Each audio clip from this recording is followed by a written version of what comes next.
Hello everyone. Tonight I will try reading out a story by H.P. Lovecraft. It is The Color Out of Space. So here we go. West of Arkham the hills rise wild, and there are valleys with deep woods that no axe has ever cut. There are dark, narrow glens where the trees slope fantastically, and where thin brooklets trickle without ever having caught the glint of sunlight. On the gentler slopes, there are farms, ancient and rocky, with squat, moss-coated cottages brooding eternally over old New England secrets in the lee of great ledges. But these are all vacant now, the wide chimneys crumbling and the shingled sides bulging perilously beneath low gambrel roofs. The old folk have gone away, and foreigners do not like to live there. French Canadians have tried it, Italians have tried it, and the Poles have come and departed. It is not because of anything that can be seen or heard or handled, but because of something that is imagined. The place is not good for the imagination, and does not bring restful dreams at night. It must be this which keeps the foreigners away, for old Ammi Pierce has never told them of anything he recalls from the strange days. Ammi, whose head has been a little queer for years, is the only one who still remains, or who ever talks of the strange days. And he dares to do this because his house is so near the open fields and the traveled roads around Arkham. There was once a road over the hills and through the valleys that ran straight where the blasted heath is now, but people ceased to use it, and a new road was laid curving far toward the south. Traces of the old one can still be found amidst the weeds of a returning wilderness, and some of them will doubtless linger even when half the hollows are flooded for the new reservoir. Then the dark woods will be cut down, and the blasted heath will slumber far below blue waters, whose surface will mirror the sky and ripple in the sun. And the secrets of the strange days will be one with the deep secrets, one with the hidden lore of old ocean, and all the mystery of primal earth. When I went into the hills and vales to survey for the new reservoir, they told me the place was evil. They told me this in Arkham, and because that is a very old town full of witch legends, I thought the evil must be something which grandams had whispered to children through centuries. The name Blasted Heath seemed to me very odd and theatrical, and I wondered how it had come into the folklore of a Puritan people. Then I saw that dark westward tangle of glens and slopes for myself, and ceased to wonder at anything besides its own elder mystery. It was morning when I saw it, but shadow lurked always there. The trees grew too thickly, and their trunks were too big for any healthy New England wood.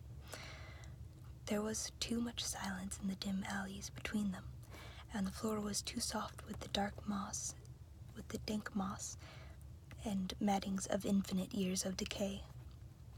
In the open spaces, mostly along the line of the old road, there were little hillside farms, sometimes with all the buildings standing, sometimes with only one or two, and sometimes with only a lone chimney or a fast-filling cellar. Weeds and briars reigned, and furtive wild things rustled in the undergrowth. Upon everything was a haze of restlessness and oppression, a touch of the unreal and the grotesque, as if some vital element of perspective or chiaroscuro were awry. I did not wonder that the foreigners would not stay, for this was no region to sleep in. It was too much like a landscape of Salvatore Rosa, too much like some forbidden woodcut in a tale of terror. But even all this was not so bad as the blasted heath. I knew at the moment I came upon it at the bottom of a spacious valley, for no other name could fit such a thing, or any other thing fit such a name. It was as if the poet had coined the phrase from having seen this one particular region. It must, I thought as I viewed it, be the outcome of a fire. But why had nothing new ever grown over those 5 acres of gray desolation that sprawled open to the sky like a great spot eaten by acid in the woods and fields? It lay largely to the north of the ancient road line, but encroached a little on the other side. I felt an odd reluctance about approaching, and did so at last only because my business took me through and past it. There was no vegetation of any kind on that broad expanse, but only a fine fine gray dust or ash which no wind seemed ever to blow about. The trees near it were sickly and stunted, and many dead trunks stood or lay rotting at the rim. As I walked hurriedly by, I saw the tumbled bricks and stones of an old chimney and cellar on my right, and the yawning black maw of an abandoned well, whose stagnant vapors played strange tricks with the hues of the sunlight. Even the long, dark woodland climb beyond seemed welcome in contrast, and I marveled no more at the frightened whispers of Arkham people. There had been no house or ruin near.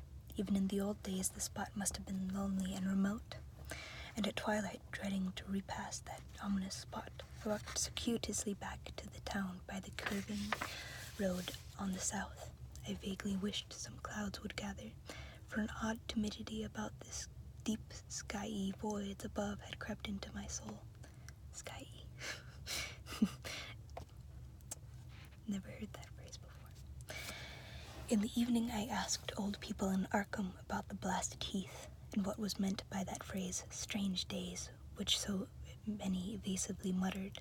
I could not, however, get any good answers, except all the mystery that was much more recent than I had dreamed.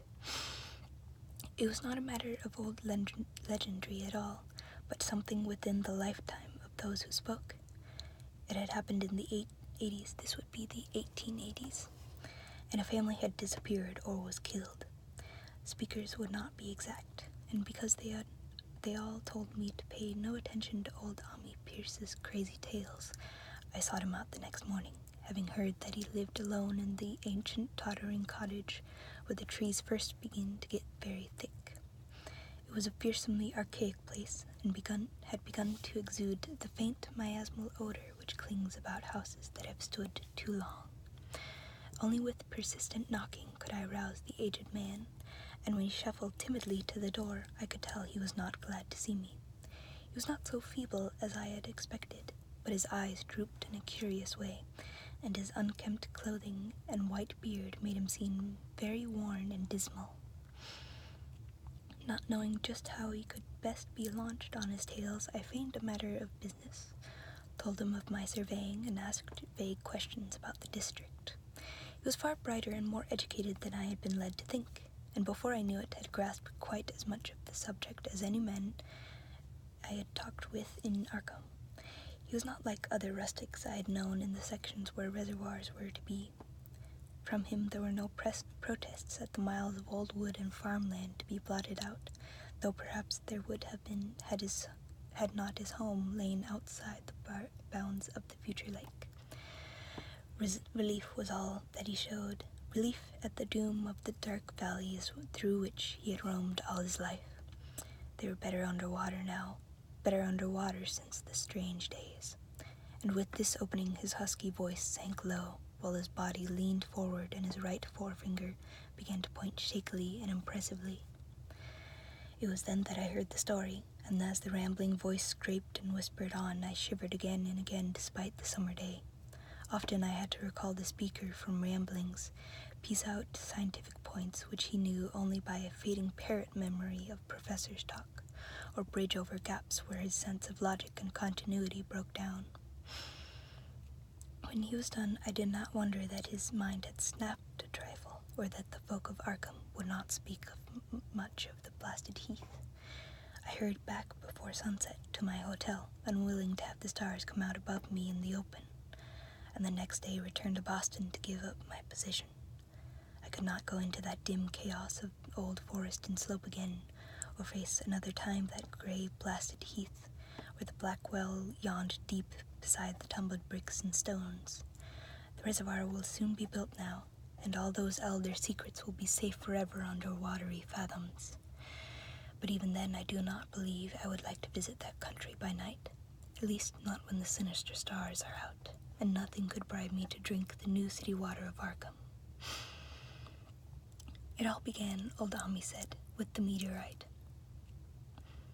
Before that time there had been no wild legends at all since the witch trials, and even then these western woods were not feared half so much as the small island in the Miskatonic where the devil held court beside a curious stone altar older than the Indians. These were not haunted woods, and their fantastic dusk was never terrible till the strange days. Then there had come that white noontide cloud, that string of explosions in the air, and that pillar of smoke from the valley far in the wood. And by night all Arkham had heard of the great rock that fell out of the sky and bedded itself in the ground beside the well at the Nahum Gardner place. That was the house which had stood where the blasted heath was to come, the trim white Nahum Gardner house amidst its fertile gardens and orchards. Nahum had come to town to tell people about the stone, and had dropped in at Ammi Pierce's on the way. Ammi was 40 then, and all the queer things were fixed very strongly in his mind.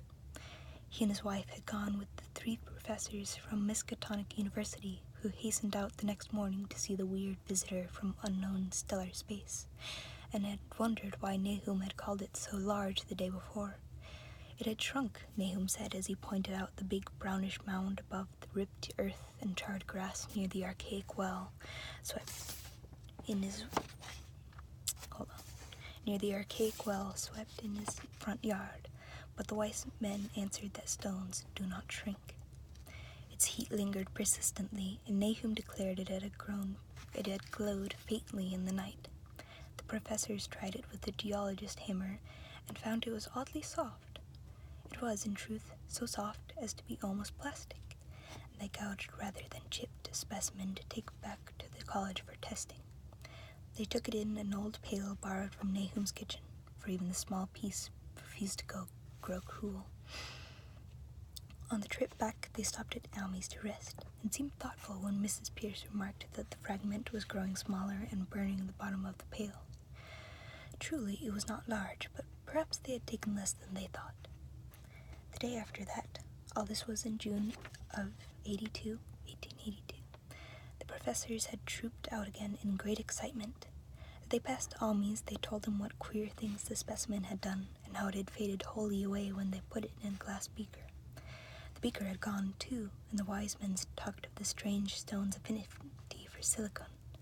It had acted quite unbelievably in that well-ordered laboratory, doing nothing at all and showing no occluded gases when heated on charcoal, being wholly negative in the borax bead, and soon proving itself absolutely non-volatile at any producible temperature, including that of the oxyhydrogen blowpipe. On an anvil it appeared highly malleable. In the dark, its luminosity was very marked. Stubbornly refusing to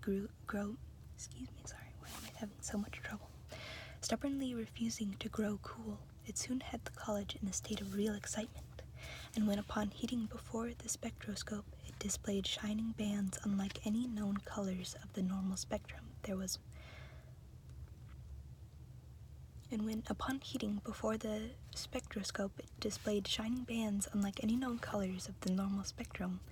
much breathless talk of new elements, bizarre optical properties, and other things which puzzled men of science are wont to say when faced by the unknown. Hot as it was, they tested it in a crucible with all the proper reagents. Water did nothing. Hydrochloric acid was the same. Nitric acid and even aqua regia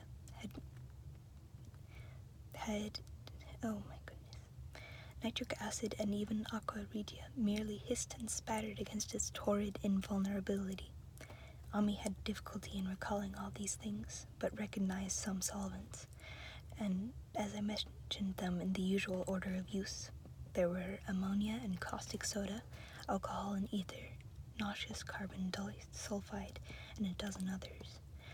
But although the weight grew steadily less as time passed, and the fragment seemed to be slightly cooling, there was no change in the solvents to show that they had attacked the substance at all. It was a metal, no, beyond a doubt. It was magnetic, for one thing, and after its immersion in the acid solvents there seemed to be faint traces of the Widmanstätten figures found in meteoric iron. When the cooling had grown very considerable, the testing was carried on in glass, and it was in a glass beaker that they left all the chips made of the original fragment during the work. The next morning, both chips and beaker were gone without a trace, and only a charred spot marked the place on the wooden shelf where they had been. All this the professors told Ami as they paused at his door, and once more he went with them to see the stony messenger from the stars, though this time his wife did not accompany him. It had now most certainly shrunk, and even the sober professors could not doubt the truth of what they saw. All around the dwindling brown lump near the well was a vacant space where the earth had caved in, and whereas it had been a good 7 feet across the day before, it was now scarcely 5. It was still hot, and the sages studied its surface curiously as they detached another and larger piece with hammer and chisel. They gouged deeply this time, and as they pried away the smaller mass, they saw that the core of the thing was not quite homogeneous. They had uncovered what seemed to be the side of a large colored globule embedded in the surface. The color, which resembled some of the bands in the meteor's strange spectrum, was almost impossible to describe, and it was only by analogy that they called it color at all. Its texture was glossy, and upon tapping it, appeared to promise both brittleness and hollowness. One of the professors gave it a smart blow with the hammer, and it burst with a nervous little pop. Nothing was emitted, and all trace of the thing vanished with the puncturing. It left behind a hollow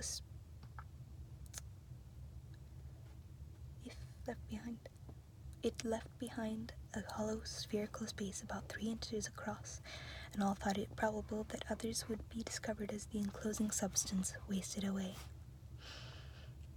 Conjecture was vain, so after a futile attempt to find additional globules by drilling, the seekers left again with their new specimen, which proved, however, as baffling in the laboratory as its predecessor had been.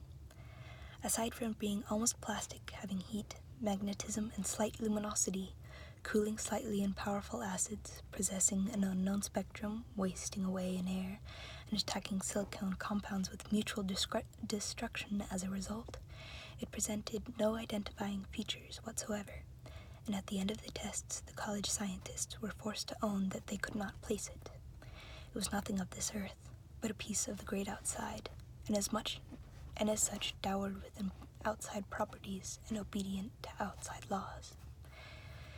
That night there was a thunderstorm, and when the professors went out to Nahum's the next day, they met with a bitter disappointment. The stone, magnetic as it had been, must have had some peculiar electrical property, for it had drawn the lightning, as Nahum said, with a singular persistence. 6 times within an hour, the farmer saw the lightning strike the furrow in the front yard, and when the storm was over, nothing remained but a ragged pit by the ancient well sweep, half choked with caved-in dirt. Digging had borne no fruit, and the scientists verified the fact of the utter vanishment. The failure was total, so that nothing was left to do but go back to the laboratory and test again the disappearing fragment left carefully cased in lead. That fragment lasted a week, at the end of which nothing of value had been learned of it. When it had gone, no residue was left behind, and in time the professors felt scarcely sure they had indeed seen with waking eyes that cryptic vestige of the fathomless gulfs outside, that lone, weird message from other universes and other realms of matter, force, and entity. As was natural, the Arkham papers made much of the incident with its collegiate sponsoring, and sent reporters to talk with Nahum Gardner and his family. At least one Boston daily also sent a scribe, and Nahum quickly became a kind of local celebrity.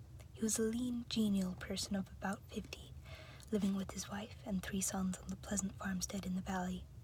He and Ami exchanged visits frequently, as did their wives, and Ami had nothing but praise for him after all these years. He seemed slightly proud of the notice his place had attracted, and talked often of the meteorite in the succeeding weeks. That July and August were hot, and Nahum worked hard at his haying in the 10-acre pasture across Chapman's Brook. His rattling wain rearing deep ruts in the shadowy lanes between. The labor tired him more than it had in other years, and he felt that age was beginning to tell on him. Then fell the time of fruit and harvest. The pears and apples slowly ripened, and Nahum vowed that his orchards were prospering as never before. The fruit was growing to phenomenal size and unwanted gloss, and in such abundance that extra barrels were ordered to handle the future crop. But with the ripening came sore disappointment, for of all of that gorgeous array of specious lusciousness, not one single jot was fit to eat. Into the fine flavor of the pears and apples had crept a stealthy bitterness and sickishness, so that even the smallest of bites induced a lasting disgust. It was the same with the melons and tomatoes, and Nahum sadly saw that his entire crop was lost. Quick to connect events, he declared that the meteorite had poisoned the soil, and thanked heaven that most of the other crops were in the upland lot along the road. Winter came early and was very cold. Almi saw Nahum less often than usual, and observed that he had begun to look worried. The rest of his family, too, seemed to have grown taciturn, and were far from steady in their church-going or their attendance at the various social events of the countryside. For this reserve or melancholy no cause could be found, though all the household confessed now and then to poorer health and a feeling of vague disquiet. Nahum himself gave the most definite statement of anyone when he said he was disturbed about certain footprints in the snow. There were the usual winter prints of red squirrels, white rabbits, and foxes, but the brooding farmer professed to see something not quite right about their nature and arrangement. He was never specific, but appeared to think that they were not as characteristic of the anatomy and habits of squirrels and rabbits and foxes as they ought to be. Almi listened without interest to this talk, until one night when he drove past Nahum's house in his sleigh on the way back from Clark's Corners. There had been a moon, and a rabbit had run across the road, and the leaps of that rabbit were longer than either Almi or his horse liked. The latter, indeed, had almost run away when brought up by a firm rein. Thereafter, Almi gave Nahum's tales more respect, and wondered why the gardener dog seemed so cowed and quivering every morning. They had, it developed, nearly lost the spirit to bark. In February, the McGregor boys from Meadow Hill were out shooting woodchucks, and not far from the Gardner place bagged a very peculiar specimen. The proportions of its body seemed slightly altered in a clear way impossible to describe, while its face had taken on an expression which no one ever saw in a woodchuck before. The boys were genuinely frightened, and threw the thing away at once, so that only their grotesque tales of it ever reached the people of the countryside. But the shying away of the horses near Nahum's house had now become an acknowledged thing, and all the basis for a cycle of whispered legend was fast taking form. People vowed that the snow melted faster around Nahum's than it did anywhere else, and early in March there was an odd discussion in Potter's general store at Clark's Corners. Stephen Rice had driven past Gardner's in the morning, and had noticed the skunk cabbages, coming up through the mud by the woods across the road. Never were things of such size seen before, and they held strange colors that could not be put into any words. Their shapes were monstrous, and the horse had snorted at an odor which struck Stephen as wholly unprecedented. That afternoon several persons drove past to see the abnormal growth, and all agreed that plants of that kind ought never to sprout in a healthy world. The bad fruit of the fall was previously mentioned, and was freely mentioned, and it went from mouth to mouth that there was poison in Nahum's ground. Of course it was the meteorite, and remembering how strange the men from the college had found that stone to be, several farmers spoke about the matter to them. One day they paid Nahum a visit, but having no love of wild tales and folklore, were very conservative in what they inferred. The plants were certainly odd, but all skunk cabbages are more or less odd in shape and odor and hue. Perhaps some mineral element from the stone had entered the soil, but it would soon be washed away. And as for the footprints and frightened horses, of course this was mere country talk, which such a phenomenon as the aerial light would be certain to start. There was really nothing for serious men to do in cases of wild gossip, for superstitious rustics will say and believe anything. And so, all through the strange days, the professors stayed away in contempt. Only one of them, when given 2 files of dust for analysis in a police job over a year and a half later, recalled that the queer color of that skunk cabbage had been very like one of the anomalous bands of light shown by the meteor fragment in the college spectroscope, and like the brittle globule found embedded in the stone from the abyss. The samples in this analysis case gave the same odd bands at first, though later they lost the property. The trees budded prematurely around Nahum's, and at night they swayed ominously in the wind. Nahum's second son, Thaddeus, a lad of 15, swore that they swayed also when there was no wind, but even the gossips would not credit this. Certainly, however, restlessness was in the air. The entire Gardner family developed the habit of stealthy listening, though not for any sound which they could consciously name. The listening was, indeed, rather a product of moments when consciousness seemed to have to slip away. Unfortunately, such moments increased week by week, till it became common speech that something was wrong with all Nahum's folks.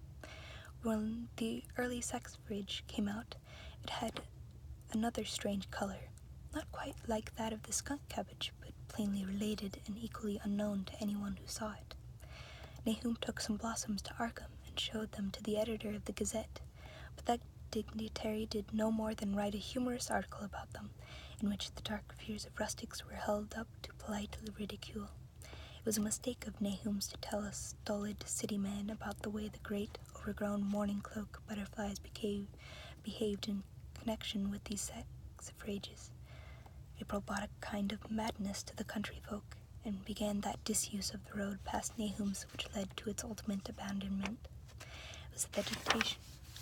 All the orchard trees bloomed forth in strange colors, and through the stony soil of the yard and adjacent pasturage there sprang up a bizarre growth which only a botanist could connect with the proper flora of the region.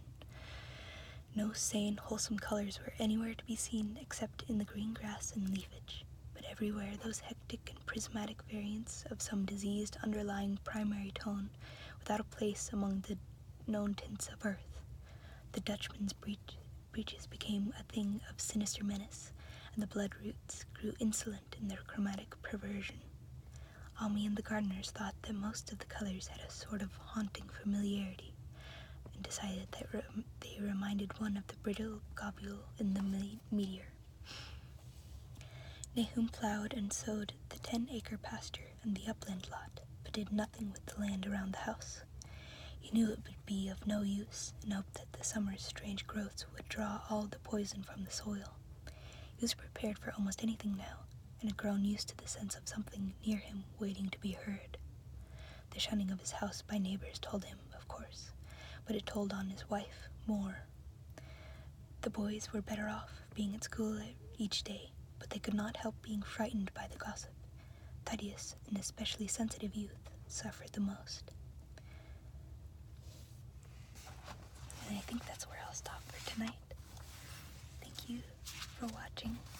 If you made it this far, I did mess up a couple times, but I have a little bit of a stutter, so I hope that didn't bother anyone too much. And have a great night. Sleep well.